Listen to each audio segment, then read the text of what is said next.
La qualité du travail de Jean-Yves, il est bien plus proche pour moi de Volker Evans, qui avait essayé de complètement échapper, enfin disparaître derrière ces clichés, que de donner un point de vue subjectif. Quand je regarde son travail, il me paraît que, en tous les cas, quand on est dans des situations spatiales, la seule préoccupation de Jean-Yves est l'angle qui embrasse le mieux le lieu. En ce qui concerne les photographies, c'est tellement peu par rapport à tout ce qui a été vécu là-dedans, senti.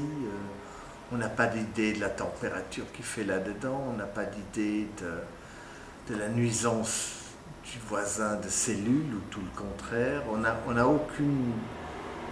On est très restreint, c'est très peu d'informations qui nous parvient. Quand on arrive au dernier chapitre, c'est-à-dire celui du rêve d'Antigone, et qu'on a des plaines, qu'on a parfois du gazon, parfois une sorte de no man's land ou un lieu de jeu pour enfants, c'est-à-dire quand il y a absence d'image, vu que la fosse commune elle est sous terre, qu'on ne peut rien montrer.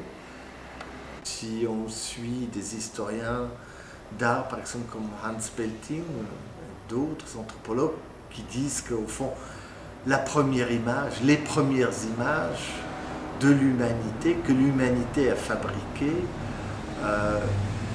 ont été justement des tombes. Et il n'y a pas de tombe, il y a donc constat de même pas une image.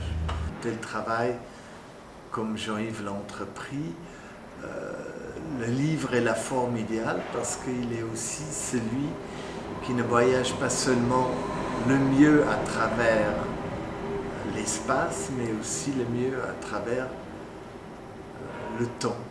Il est absolument important que nous puissions nous souvenir